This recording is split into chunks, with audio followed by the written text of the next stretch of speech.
Continuing with our international contest, our next speaker is Lloyd Smith with his speech titled, A Cherry Red One. A Cherry Red One, Lloyd Smith.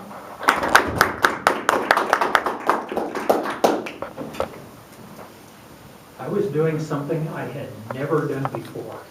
Standing in a line at a 7-Eleven, waiting to buy a ticket for the next day's Mega Millions drawing for the biggest lottery jackpot in U.S. history, $1.5 billion.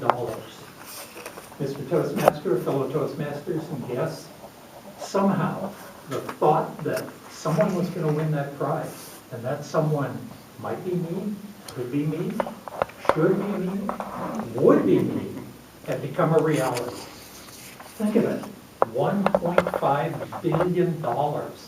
I could buy 25,000 new Corvettes and drive a different one every day for 68 years. Did I win? Do you think I'd be standing here right now? Hey, I love Toastmasters, but not a chance. I'd be out driving one of my new Corvettes, the cherry red one. A couple of weeks later, I saw a smiling guy from South Carolina on TV holding a big cardboard check, my big cardboard check, for $1.5 billion. I had some unkind thoughts about that guy. Since there were 371 million tickets sold, there's a fair chance that some of you in here had those same thoughts. Now, is there any harm in spending $2 to dream a little bit?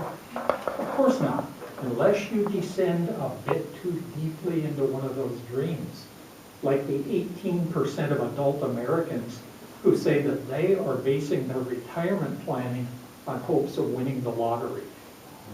Yes, really. And that's the problem with dreams. Think how often you've heard you need to dream big and live your dream. Or you can achieve anything if you just believe in yourself. You can probably think of a half dozen slogans just like those two. Don't let those slogans deceive you into thinking you can live in a fantasy. Life is not a lottery drawing. It's a process, a series of adaptations and accommodations. They're much less spectacular than a lottery, but they can produce a much more enduring prize. In 1972, about a year after we were married, my wife Laverne and I decided that the 2 cars we had brought into our marriage were done for. We, meaning she, calculated how much money we could comfortably spend, and we went shopping for the first new car we were ever going to have. At the dealership, I spied a Z28 Camaro with a big block motor and a 4-speed manual transmission, a cherry red one. Laverne looked into the tiny trunk and into the cramped rear seat, and then at the shifter, a 4-speed in the snow, really? And then a couple minutes later, we were looking at a base Impala, a dark brown 4-door sedan with a column-shifted 2-speed automatic and a whole 160 horsepower.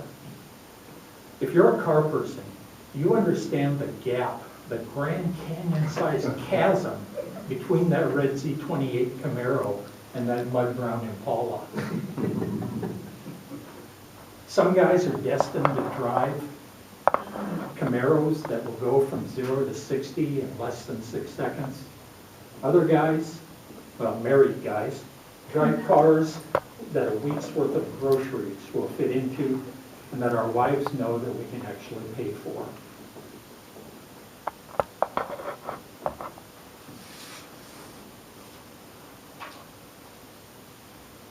Mick Jagger and Keith Richards explained the situation perfectly.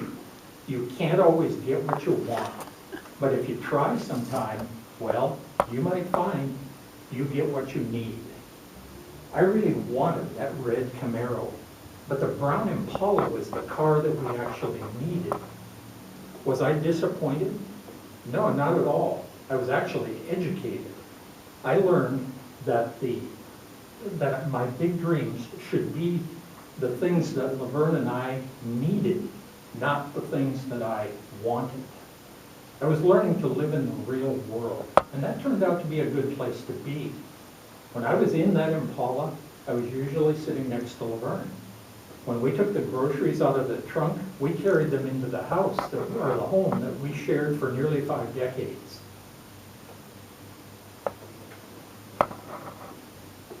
I learned that what I really wanted and what I needed were the same thing, and I got them both. Now, I'm not discouraging you from dreaming, not at all. But I'm encouraging you to look for your dreams in the reality that you've constructed for yourself. Now, go ahead and buy that lotto ticket, though. When you win, I wouldn't mind it at all if you bought me a new Corvette as a thank you. I'd like a cherry red one.